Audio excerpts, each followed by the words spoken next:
All right, ready to dive in. Today, we're looking at a whole bunch of reports and publications all about global development and really, the crucial role women play. Absolutely. We've got, let's see, the UN's World Survey on the role of women in development. Then there's the new Urgent Gender Outlook Report, the Generation Equality Accountability Report, a gender alert that really focuses on what's happening in Gaza, and to top it all off, the WF's Global Gender Gap Report. It's so interesting to see how all these reports, even though they're talking about different regions, different specific issues, they all kind of point back to the same thing. This idea that global crises are all connected and that they hit women and girls harder than anyone else. Yeah, it's like you said, they're all connected. It really is. And the World Survey, it's like they're shouting it from the rooftops. It's like, hey, the pandemic, economic problems, climate change, they're not happening in isolation. And who's getting hit the hardest? Women, especially women who are already struggling.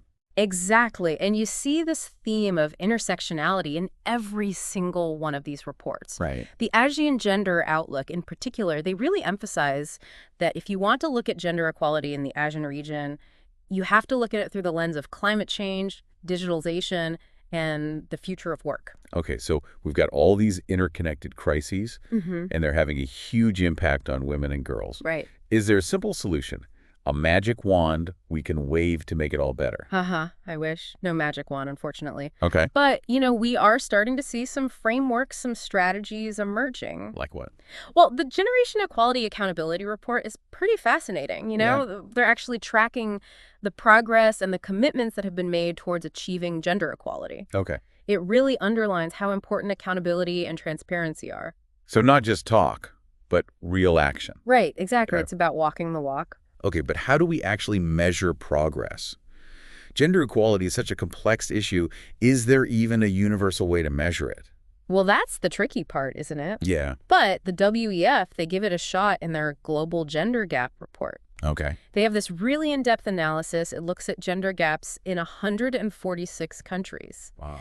And they break it down into these 4 dimensions: economic participation and opportunity, education, health, and political empowerment. So it's like a scorecard for how countries are doing. Yeah, exactly. It shows where they're doing well and where they need to improve. Exactly. That's really interesting. Yeah, and, the report shows that there has been progress. That's good. But globally, we're still a long way from achieving gender parity. How long? At the current pace. It's going to take another 131 years to close the global gender gap. 131 years. That's pretty discouraging. It is a long road ahead, that's for sure. Definitely a marathon, not a sprint. Yeah. But, I've been thinking about the specific challenges that women face in conflict zones.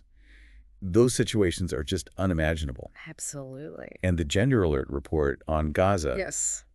it doesn't shy away from that reality. Not at all. It focuses on the terrible impact conflict has on women's health. Destroyed healthcare systems, lack of basic services, and the psychological trauma, the violence. It's devastating. It just makes you think about what those women are going through. It's just heartbreaking. It just shows how conflict doesn't just destroy lives. Yeah. It also makes the inequalities that already exist even worse. Right. It pushes women even further to the margins. And that's why it's so important to think about conflict resolution and humanitarian aid in a way that's sensitive to these gender dynamics. Exactly. We can't pretend that conflict impacts everyone equally. Yeah, it doesn't. It has very specific and very awful consequences for women and girls. All right, so we've got this really complex web of global challenges, and like we said, women are often bearing the brunt of it. What are the reports saying about what we can actually do? What are the solutions? Well, one of the things that they all seem to agree on is that we need to build social protection systems that are truly designed with women in mind. Okay, what does that mean? I mean, it's not enough to just have programs. Yeah. They need to be designed in a way that recognizes the specific needs and vulnerabilities that women face. Can you give me an example? Sure. The World Survey, they go into this in quite a bit of detail. Okay. They talk about how important it is to recognize and value the work that women do in the home, the unpaid care work. Oh, right, like childcare and things like that. Yeah, things like affordable childcare, support for elder care, even cash transfers that acknowledge the time and energy that women put into caring for others. Makes sense if we don't recognize that work. It's like we're saying it doesn't matter, and that just keeps those inequalities in place. Absolutely. And it keeps women stuck in those traditional roles. Exactly. And it's not just about care work. The Asian Gender Outlook really emphasizes the need for legal changes. Things like ensuring equal pay for equal work, laws that address gender-based violence and discrimination in the workplace, and policies that encourage women to take on leadership roles. So it's like this multi-pronged approach. Right. You've got to tackle the big systemic issues that are holding women back. Yeah. And at the same time, you've got to give them the tools and support they need to succeed. Exactly. And the Generation Equality Accountability Report, they take that idea of accountability even further. They're calling for strong systems to track progress, Okay. to make sure everything's transparent, and to hold governments and institutions accountable for the promises they've made on gender equality. So not just making promises, but actually following through. Exactly. It's about making those promises a reality. Exactly. And what's really interesting is that the Global Gender Gap Report, they actually highlight how beneficial closing the gender gap is for the economy. Oh, absolutely. It leads to more economic growth, more innovation, and better social outcomes overall. It really is a win-win situation. So it's not just the right thing to do, it's also the smart thing to do. It is. Investing in women just makes sense. Absolutely. Okay, so investing in women makes sense ethically and economically. It does. But what about the social norms, the cultural barriers that get in the way? Right, right. How do we deal with those? Yeah, that's a huge point, and it's something that the ASEAN Gender Outlook spends a lot of time on. Really? They argue that changing mindsets, challenging those harmful stereotypes about gender, it's absolutely essential. Like starting from scratch almost? Well, not quite from scratch, Wow. but it's about education, it's about the media, even pop culture. All of those things play a role in shaping how people see things, how they behave. So it's like we need to change the story, show different images of women, break down those stereotypes that hold them back. Exactly, and it's not just about women either. Oh, It's about getting men and boys involved as allies. okay. Yep. The report talks about how important it is to include men in these conversations about gender equality, to challenge those harmful ideas about what it means to be a man, and to promote the idea that caregiving and household tasks, those are responsibilities that should be shared. It's like we need this whole societal shift, Yeah, exactly. not just focusing on women in isolation. Right. It's about rethinking what those roles mean, creating a more balanced and fair system. And the World Survey, they talk about the legal side of things, right? Yeah, they emphasize that legal and policy frameworks have to be in place to support gender equality. Things like making sure women have equal rights to own land. Exactly. Inheritance rights, access to financial services, all of that is crucial. Because without those basic rights, it's almost impossible to make any real progress. Right. It's like trying to run a race with your legs tied together. Exactly. And it's not enough to just have those laws written down. Right. They No. need to be enforced, put into practice. So it's about accountability again.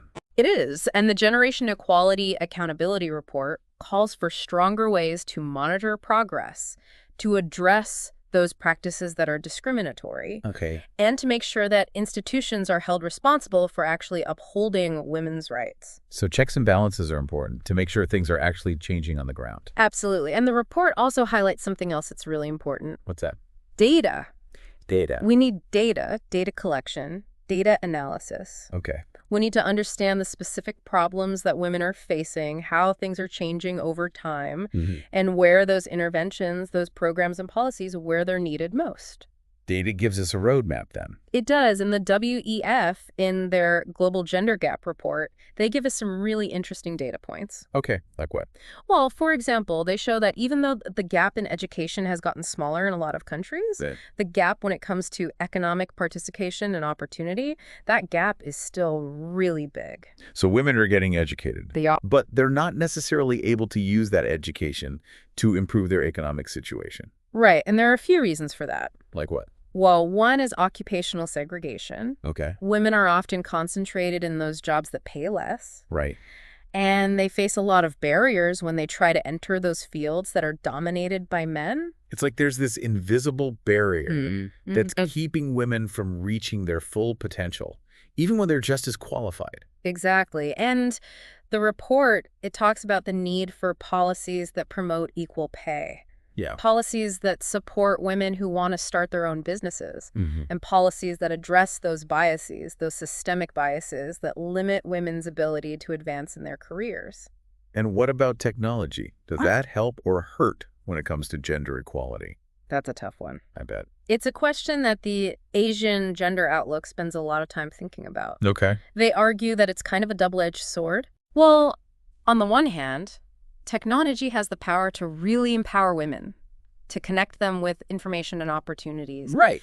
Give them the tools to improve their lives economically. I can see that. Things like online platforms for selling things, online education, even just building communities and networks online. Exactly. But on the other hand, Yeah. technology can make those existing inequalities even worse. Right. Take the digital divide, for example. What? The digital divide. Okay. It's the unequal access to technology and to the skills you need to use technology. Okay, yeah. And that can really marginalize women, especially women in rural areas or those who are already underserved. And then there's all the harassment and violence that happens online. Right. And that seems to target women more than anyone else. Absolutely. The report really stresses the need for policies that promote digital inclusion, policies that bridge that digital divide and address online gender-based violence. So we need to be careful and make sure we're using technology in a way that actually benefits women. Exactly. We can't just assume that technology is automatically going to lead to more equality. Right. Takes effort. It does, and we have to remember that technology is always changing. Yeah. So we have to be flexible and keep reassessing how we're approaching these issues. It's a conversation that never really ends. It doesn't. We need to keep talking, keep learning, and keep working towards those solutions that promote gender equality, even as the world around us changes. And I think it's important to remember that progress is possible. We've come a long way in the last few decades. That's true. But we can't stop now.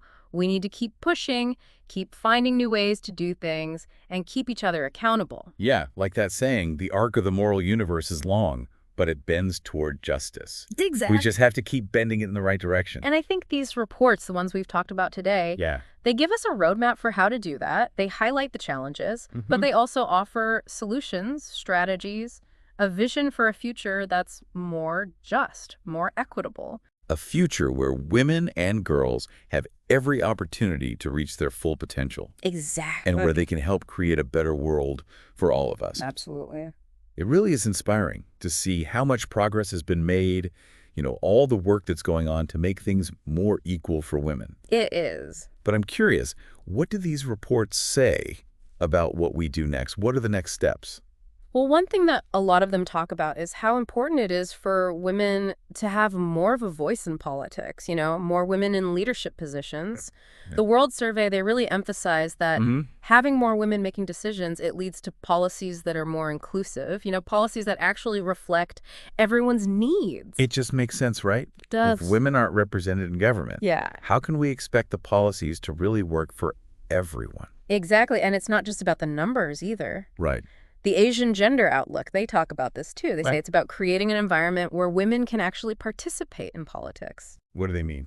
Well, like getting rid of laws that discriminate against women, addressing the violence that women face when they try to enter politics, and providing support for women who are running for office or who have been elected. So taking down those barriers that prevent women from even getting involved in the first place. Exactly. And it's also about challenging those really deep-rooted ideas that link leadership with being a man. Right, like leadership isn't a male trait. It's about so much more than that. Exactly. And the Generation Equality Accountability Report, they talk about the need for more positive role models. Oh.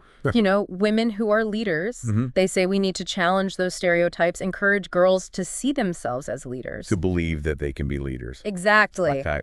And, the WEF in their Global Gender Gap report, they actually have some data that shows that countries with more women in government, they actually do better in a lot of areas. Like their economies grow faster, they have more social progress, they even do better when it comes to the environment.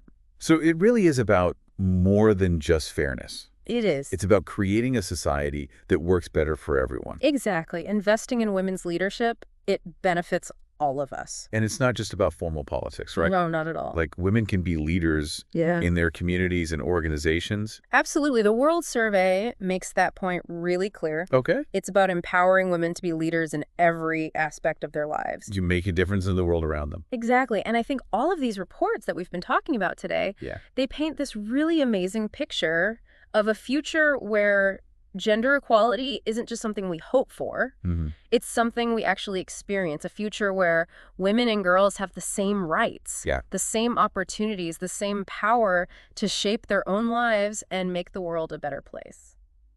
that's a powerful vision. It is. And, we've only just scratched the surface today. There's so much research and work being done on this issue. There really is. It's complex, it's constantly changing, but the message is clear. Progress is happening. Mm-hmm. But it takes commitment, it takes people working together, and it takes being willing to challenge the way things are. Absolutely. So as we wrap up today, think about what really stood out to you. Yeah. What will you do to be a part of this change?